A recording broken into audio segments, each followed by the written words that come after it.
Well, that was then. This conversation is just about over.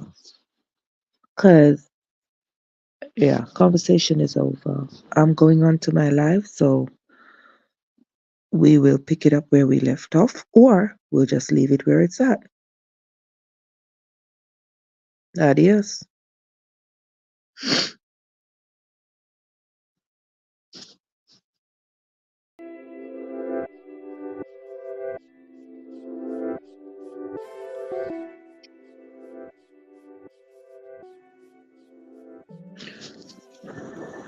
All right. Good morning, guys.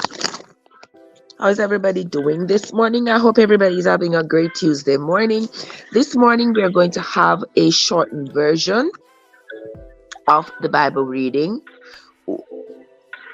There is a lot on my plate for today, and so I'm going to be having a shortened version.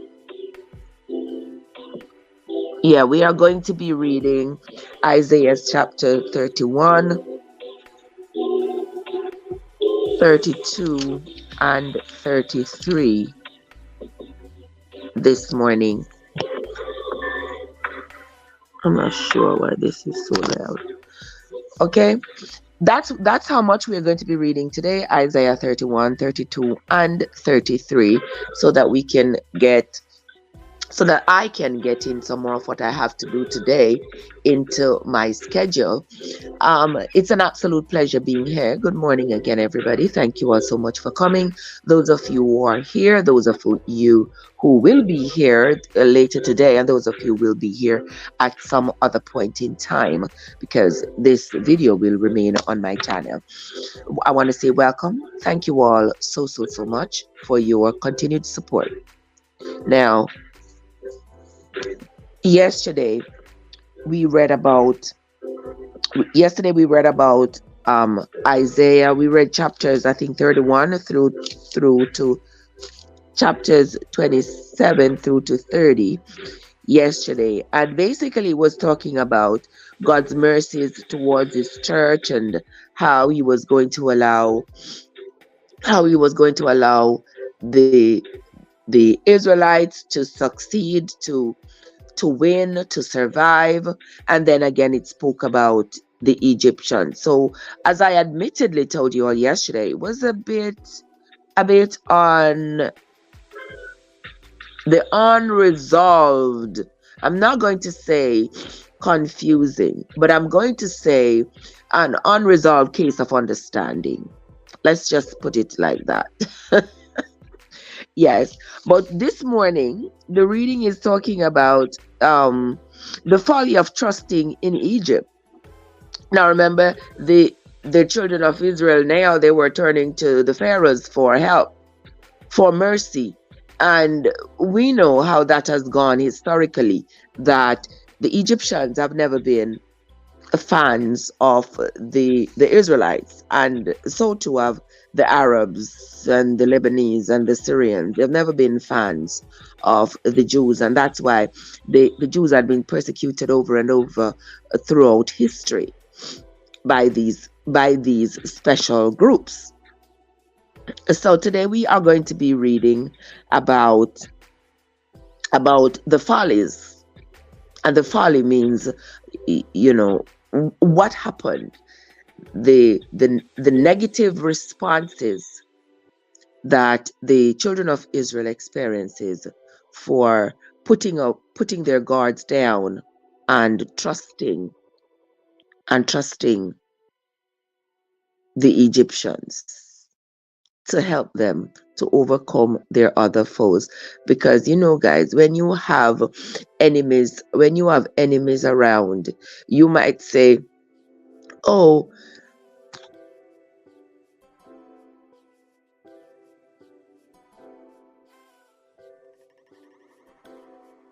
you might think that you are going to go up against your enemies. But then when you realize how fortified your enemies are, you might say, okay, then I need assistance. So thereby you will form alliances with other people to help you to go up against the enemies, to secure your victory against them. And that is what the the remnants of the Israelites were facing, they could not defeat the enemies by themselves, because now their numbers had been dwindled so much, and also they too have been fighting against each other. So a lot of them had gone astray, gone far away, but others had sort of changed, switched up their alliances, and they were no longer aligned with the teachings of Moses, and they were no longer standing up for each other. They were doing their own thing. It's sort of a dog eats dog world. So this morning we are going to be reading from Isaiah chapter 31. Come along with me, guys. Get your book Bible or your Google Bible. I'm a little bit stuffy this morning because, after I got off live last night, I went and washed my hair. I went and washed my hair. So I basically went to sleep with my locks a little bit wet. Wake up with a stuffy nose. But as the sun comes up, so will the stuffy nose disappear. I'm not worried about it. So let me preface with this, guys. Remember, we do not endorse any particular religion or denomination on my channel. We are simply reading the Bible as regular, ordinary people. We are simply reading the Bible for ourselves so that we can have an understanding of what is in the Bible and not just be told what is in the Bible. All right, so come along with me and let us begin. Woe to them that go down to Egypt for help, and stay on horses, and trust in chariots, because they are many, and in horsemen, because they are very strong, but they look not unto the Holy One of Israel, neither seek the Lord. Verse 2. Yet he also is wise, and will bring evil, and will not call back his words, but will arise against the house of the evildoers, and against the help of them that work iniquity. Now the Egyptians are men, and not God, and their horses flesh, and not spirit. When the Lord shall stretch out his hand, both he that helps shall fall, and he that is holpen shall fall down, and they all shall fail together. For thus hath the Lord spoken unto me, like as the lion and the young lion roaring on his prey, when a multitude of shepherds is called forth against him. He will not be afraid of their voice, not abase himself for the noise of them. So shall the Lord of hosts come down to fight for Mount Zion, and for the hill thereof. As birds flying, so will the Lord of hosts defend Jerusalem. Defending also, he will deliver it, and passing over, he will preserve it. Turn ye unto him, from whom the children of Israel have deeply revolted. For in that day every man shall cast away his idols of silver, and his idols of gold, which your own hands have made unto you for a sin. Then shall the Assyrian fall with the sword, not of a mighty man, and the sword not of a mean man shall devour him. But he shall flee from the sword, and his young men shall be discomfited. Verse 9, and this is the last verse of chapter 31. And he shall pass over to his stronghold for fear, and his princes shall be afraid of the ensign, saith the Lord, whose fire is in Zion, and his furnace in Jerusalem. Here ends the reading of Isaiah chapter 31. We are going to move on to Isaiah chapter 32. Isaiah chapter 32. Behold, a king shall reign in righteousness, and princes shall rule in judgment. And a man shall be as an hiding place from the wind, and a covert from the tempest, as rivers of water in a dry place, as the shadow of a great rock in a weary land. Oh, we have a song like that. In a weary shelter in the time of storm. I wonder if y'all know that song. Mighty, mighty rock in a weary land, wounding chain on a burning sand. In a weary, I shelter in the time of storm. Oh, I didn't even know that that song came from the Bible. Well, now we do. From the book of Isaiah. Behold, a king shall reign in righteousness, and princes shall rule in judgment. And a man shall be as an hiding place from the wind, and a covert from the tempest, as rivers of water in a dry place, as the shadow of a great rock in a weary land. And the eyes of them that see shall not be dim, and the ears of them that hear shall hearken. The heart also of the rash shall understand knowledge, and the tongue of the stammerers shall be ready to speak plainly. The vile person shall be no more called liberal, nor the churl said to be bountiful. For the vile person shall speak valiantly.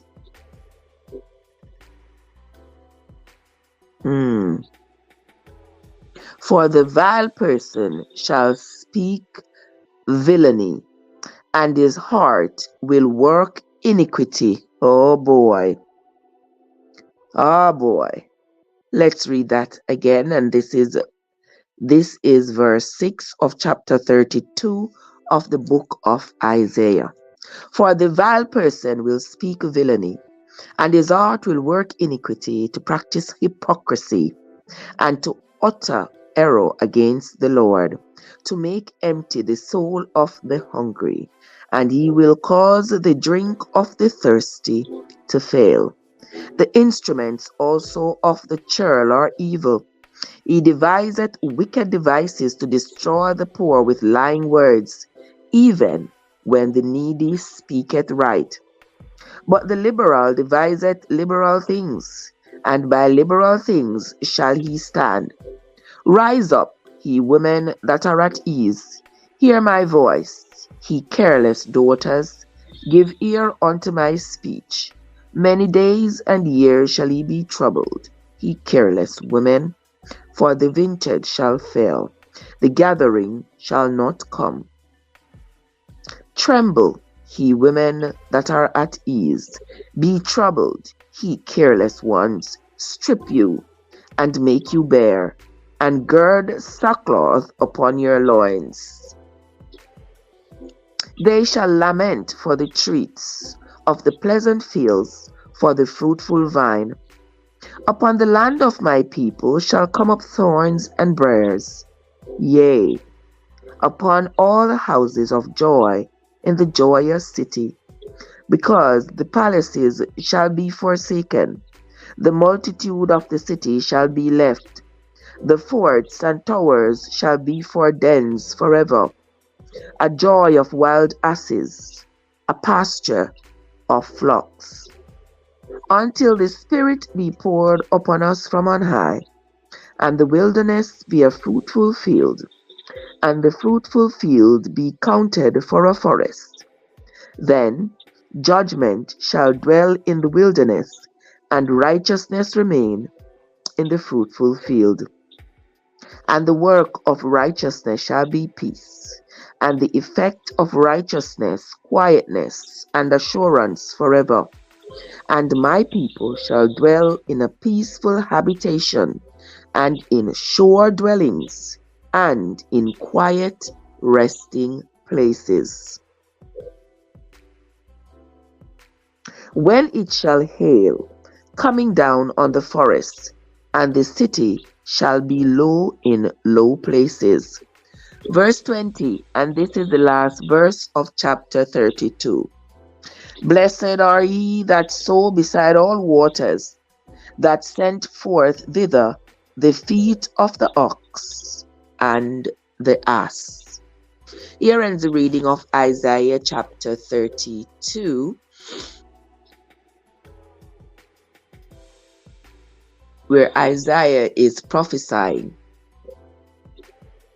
how Israel shall rejoice. There shall be joy in joyous places.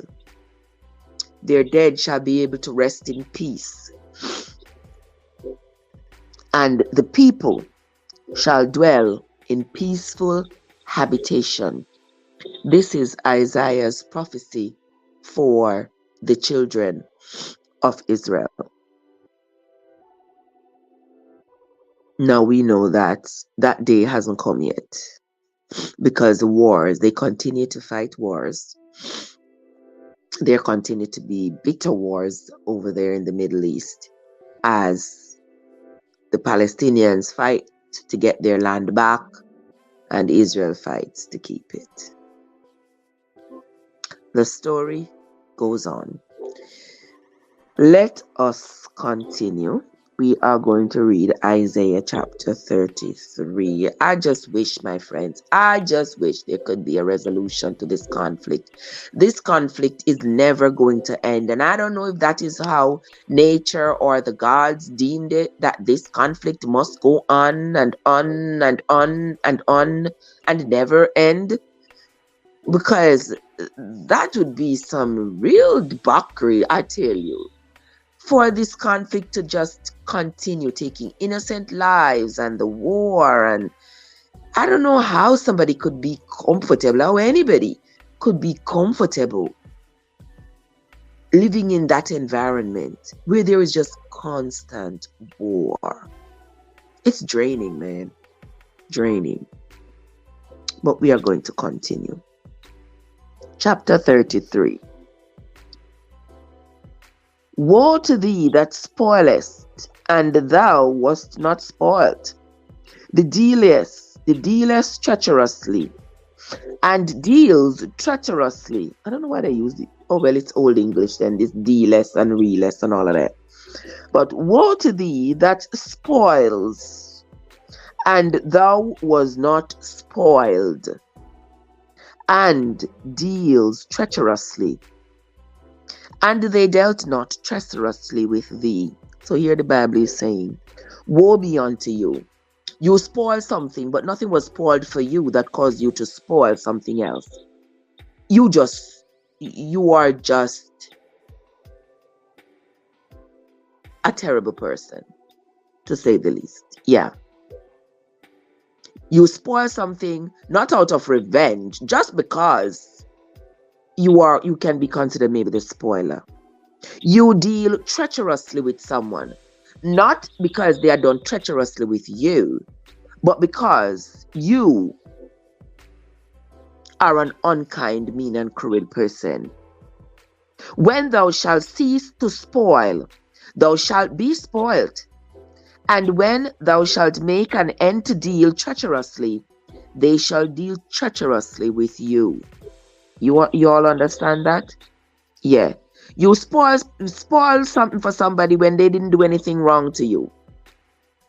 You become treacherous. You do stuff to people when they do nothing to you. The Bible says at the point when you decide that you are no longer going to be the spoiler and you are going to change your treacherous ways, that's when they are going to spoil for you and they're going to deal treacherously with you. O Lord, be gracious unto us. We have waited for thee. Be thou their arm every morning, our salvation also in the time of trouble. At the noise of the tumult, the people fled. At the lifting up of thyself, the nations were scattered. And your spoil shall be gathered like the gathering of the caterpillar, as the running to and fro of locusts shall be run upon them. The Lord is exalted, for he dwells on high. He hath filled Zion with judgment and righteousness, and wisdom and knowledge shall be the stability of thy times, and strength of salvation, and fear of the Lord in his treasure. Behold, their valiant ones shall cry without, The ambassadors of peace shall weep bitterly. The highways lie waste. The wayfaring man ceaseth. He hath broken the covenant. He hath despised the cities. He regards no man. The earth mourns and languish. Lebanon is ashamed and hewn down. Sharon is like a wilderness, and Bashan and Carmel shake off their fruits. Now will I rise, saith the Lord. Now will I be exalted. Now will I lift up myself. He shall conceive chaff. He shall bring forth stubble. Your breath as fire shall devour you. And the people shall be as the burnings of lime. As thorns cut up shall they be burnt in the fire. Hear, ye that are far off, what I have done, and ye that are near acknowledge my might. The sinners in Zion are afraid. Fearfulness hath surprised the hypocrites. Who among us shall dwell with the devouring fire? Who among us shall dwell with everlasting burnings? He that walks righteously and speaks uprightly, he that despises the gain of oppressions, that shaketh his hands from holding of bribes, that stops his ears from hearing of blood, and shuts his eyes from seeing evil. He shall dwell on high. His place of defense shall be in the munions of rocks. Bread shall be given to him, and his water shall be sure. Thine eyes shall see the king in his beauty. They shall behold the land that is very far off. Thine heart shall meditate terror. Where is the scribe? Where is the receiver? Where is he that counteth the towers? Thou shalt not see a fierce people, a people of a deeper speech than thou canst perceive, of a stammering tongue that thou cannot understand. Look upon Zion, the city of our solemnities. Thine eye shall see Jerusalem, a quiet habitation, a tabernacle that shall not be taken down. Not one of the stakes thereof shall ever be removed, neither shall any of the cords thereof be broken. But there the glorious Lord will be unto us a place of broad rivers and streams, wherein shall go no galley with oars, neither shall galleon ship pass thereby. For the Lord is our judge, the Lord is our lawgiver, the Lord is our king. He will save us. Thy tacklings are loosed. They could not well strengthen their mast. They could not spread the sail. Then is the prey of a great spoil divided. The lame take the prey. Verse 24, and this is the last verse of chapter 33. And the inhabitant shall not say, I am sick. The people that dwell therein shall be forgiven of their iniquity. Here ends the reading of Isaiah chapter 33 and the reading for this morning. Join us again tomorrow morning when we will continue the reading of the book of Isaiah. Once again, I want to say thanks to those of you who have come into the live, those of you who are new here, and to all my returning travelers. I want to say thank you for your continued support. I sincerely appreciate it. Now have yourselves a great day, guys, and I will see you all later.